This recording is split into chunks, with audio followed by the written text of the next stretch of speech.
Sir ಈಗ ಸಿದ್ದರಾಮಯ್ಯ ಅವರು ಹೇಳ್ತಾರೆ ಭ್ರಷ್ಟಾಚಾರ ನಮ್ಮ ಪಕ್ಷಕ್ಕೆ ಮಾತ್ರ ಹೊಸ್ತಲ್ಲ ಅಂತ. ಈಗ ಎರಡು ಕಡೆ ಭ್ರಷ್ಟಾಚಾರ ತನಿಖೆಗೆ ಬಂದ್ರೆ ಮತ್ತೆ ಇದರಲ್ಲೂ ಏನಾದ್ರು ಒಪ್ಪಂದ ಆಗಂತ ಚಾನ್ಸಸ್ ಇದೆಯಾ ಅಂತ ನೋಡ್ರಿ.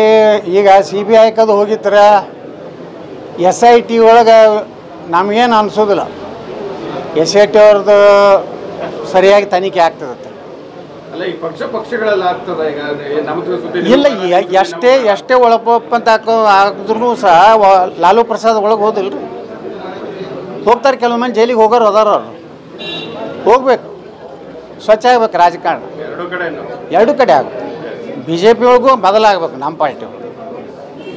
ಅಲ್ಲಿ ಕಾಂಗ್ರೆಸ್ನ ಆಗಲಿ ಬಿಡಲಿ, ಅದು ನಾವು ಮೋದಿಯವರ ನೇತೃತ್ವದ ನಮ್ಮ ಪಾರ್ಟಿ ಸ್ವಚ್ಛ ಇರ್ಬೇಕು. ನಾ ಕಾವಂಗ ನಾ ಖಾನೆ ದೂಂಗ ಅದು ಜಾರಿ ಆಗ್ಬೇಕಾದ್ರೆ ನಮ್ಮಲ್ಲಿ ಕೆಲವೊಂದು ಹುಳ ಹೋಗಬೇಕು.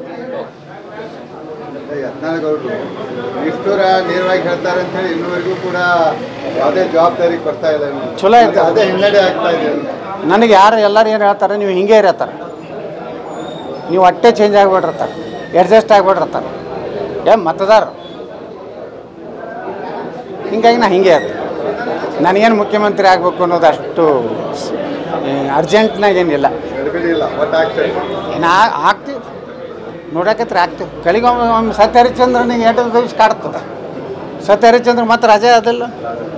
ನಮ್ಮ ದೇಶ ಮಹಾಭಾರತ ರಾಮಾಯಣ ಇವೆಲ್ಲ ಏನು ಇವೆಲ್ಲ ಉದಾಹರಣೆ ಅದು. ಹಂಗೆ ಒಂದು ಉದಾಹರಣೆ ಆಗ್ತದೆ ಕರ್ನಾಟಕ.